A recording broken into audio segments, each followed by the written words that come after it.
अगर आपने हमारे YouTube चैनल को अब तक सब्सक्राइब नहीं किया है तो आपको यहाँ सब्सक्राइब बटन दिख रहा है, इस पर आप क्लिक कीजिए और हमें सब्सक्राइब कर लीजिए। और साथ ही साथ इसके सामने एक नोटिफिकेशन बेल आ रहा है, इसे भी आप इनेबल कर दीजिए ताकि आपको तुरंत नोटिफिकेशन मिले जब भी हम कोई नई वीडियो।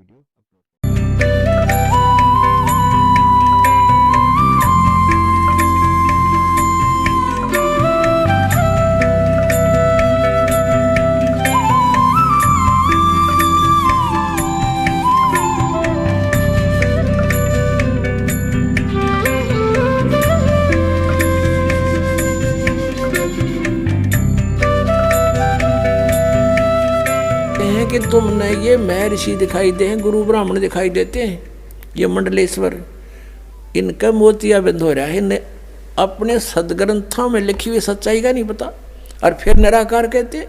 अब दिखाते हैं आपको परमात्मा की सारी स्थिति। देखिएगा ऋग्वेद मंडल नंबर 9, ऋग्वेद मंडल नंबर 9 अब दिखाते हैं और सूक्त नंबर 86। भगवान साकार है या निराकार है, वो कैसी लीला करता है। ये है ऋग्वेद मंडल नंबर 9, 10 इकट्ठा अनुवाद है।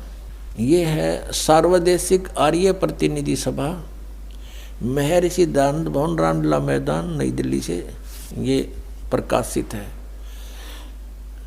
और ये मुद्रक है Prince offset printer 1510 Pataudi house Daryaganj नई दिल्ली से ये छपा है, छपा खाना इसका ये। अब देखना ये है ऋग्वेद मंडल नंबर 9 और सूक्त 86 का मंत्र नंबर 26। इसमें लिखा है कि यज्ञ करने वाले यजमानों के लिए परमात्मा, यज्ञ करने वाले माने धार्मिक अनुष्ठान यानी साधना करने वाले यजमान माने भक्तों के लिए परमात्मा सब रास्तों को सुगम करता हुआ उनके विघ्नों को मर्दन करता है और उनको पवित्र करता हुआ और अपने रूप को सरल करता हुआ वह कांति में परमात्मा। यह लिखना था कबीर देव। कवि कोई भी सर्वज्ञ नहीं हो सकता जिसको सारा ज्ञान हो। कवि कविता बना सकता है, ये कबीर देव लिखना था यहाँ पर। वो कबीर देव विद्युत के समान यानी आकाशीय बिजली की तरह सेकंड में नीचे आ जावे, क्रीड़ा करता हुआ, ऐसे लीला करता हुआ वर्णीय पुरुष को यानी अच्छी आत्मा को प्राप्त होता है। अच्छी आत्मा को आके मिलता है वो, जैसे आदरणीय धर्मदास जी को मिले, आदरणीय नानक साहिब जी को मिले, आदरणीय मुल्कदास साहिब जी को मिले, आदरणीय दादू साहिब जी को मिले, आदरणीय गरीबदास साहिब जी गांव छुरानी जिला दद्दर हरियाणा वाले को मिले, आदरणीय गीसा दास साहिब जी गांव खेखड़ा यूपी मेरठ वाले को मिले। तो अच्छे पुरुष को आकर प्राप्त होता है। वो कहाँ रहता हो भगवान? 27वें श्लोक में ऋग्वेद मंडल नंबर 9 और सूक्त नंबर 86 का 26 पढ़कर 27 में पा गए। इसमें इन्होंने ये जो निराकार मानते थे भगवान को और वेद बता रहे हैं वह परमात्मा प्रकाश पुंज को, परमात्मा को, जो परमात्मा ध्युलोक के तीसरे पृष्ठ पर विराजमान है वहाँ रहता है। तीसरे एक स्थान पर रहता है ध्युलोक के यानी उस तेजो में लोक सतलोक के एक स्थान पर, तीसरे स्थान पर विराजमान है, स्थान पर विराजमान है, वहाँ रहता है। निराकार क्यों करो है भगवान जब वहाँ बैठा है? आगे दिखाते हैं। ये है ऋग्वेद मंडल नंबर 9 सूक्त 82 का। ऋग्वेद मंडल नंबर 9 और सूक्त 82। और यहाँ देखें ये है 82वां, 81वां समाप्त हुआ, ये 82वां शुरू हो जाता है। इसका प्रथम मंत्र इसमें लिखा है कि जो सर्वोत्पादक प्रभु, सबकी उत्पत्ति करने वाला परमेश्वर प्रकाश रूप है। इसका अर्थ है वो तेजो में रूप साकार है, सद्गुणों की वृष्टि करने वाला पापों का हरण करने वाला, पाप नाश करने वाला, पाप अक्षमा करने वाला है, वह राजेव, राजा के समान। राजेव इसका अर्थ है राजा के समान, आगे लिखा है। ये देखना, ये 269 पृष्ठ पर पढ़ रहे हैं हम। कोई भ्रमत कर देगा कि दूसरा पृष्ठ दिखा दिया होगा। ये 270 दिखाऊंगा।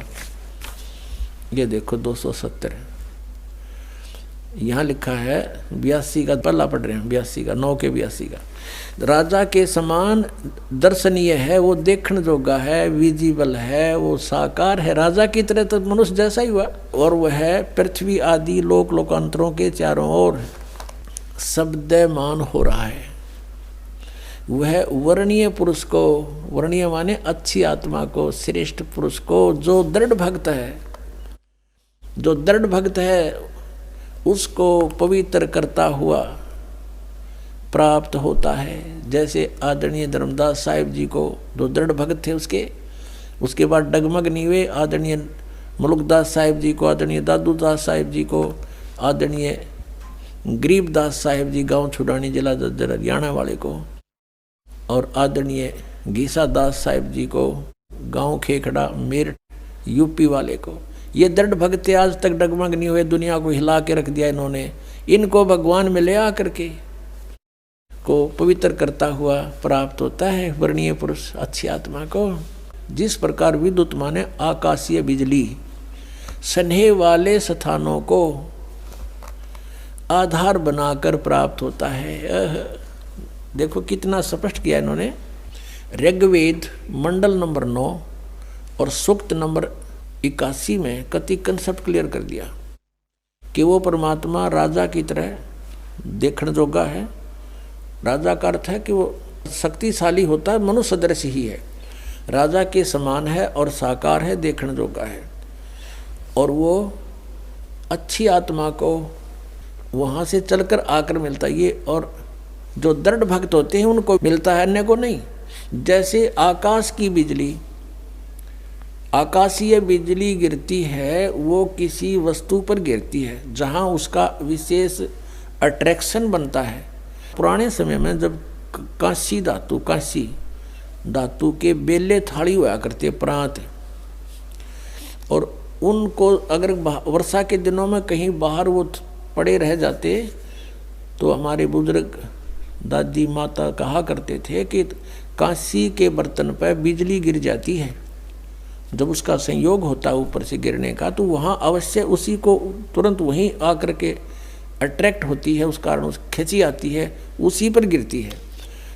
उसको उठवाकर अंदर रखवा दिया करते थे।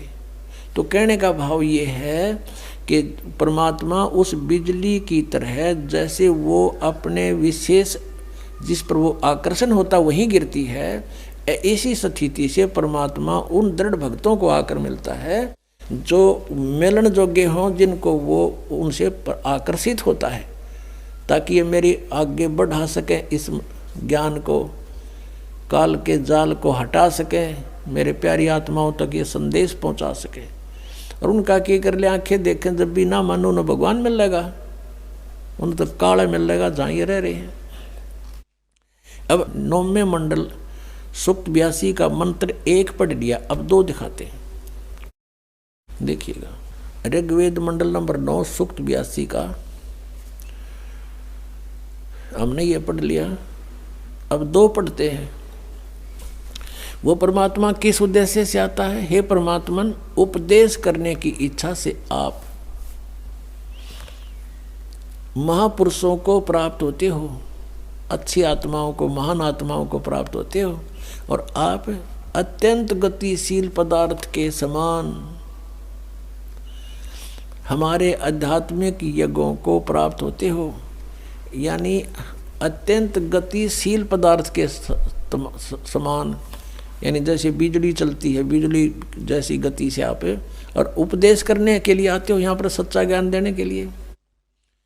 आप कबीर देव हैं, आप कबीर देव, यह लिखना था, सर्वज्ञ लिख दिया, आप यहाँ लिखना था आप कबीर देव हैं। हम उसको कबीर साहब कहते हैं, आप कबीर साहब हैं, शुद्ध स्वरूप है। अब जैसे ये अभी आपको दिखा था, जहाँ यजु लिखा हो तो यजुर्वेद लिखना पड़ेगा वहाँ पर, वो इन्होंने किया भी है महर्षि दानंद ने यजुर्वेद के 36वें अध्याय के प्रथम मंत्र में यजु का अर्थ यजुर्वेद किया है, तो यहाँ लिखना था वो कबीर देव है, वो शुद्ध स्वरूप है। हमारे पापों को हे दूर करके हे सोम, हे अमर परमात्मा हमको सुख दे। पुण्यात्मा, वेद पढ़े पर भेद न जाने, ये बात पुराण 18। वेद पढ़े पर भेद न जाने, गुरु बिन काहू न पाया ज्ञाना, जो थो था बूछड़े मूड किसाना। गुरु बिन वेद पढ़े जो प्राणी, समझे न सार रहे अज्ञानी।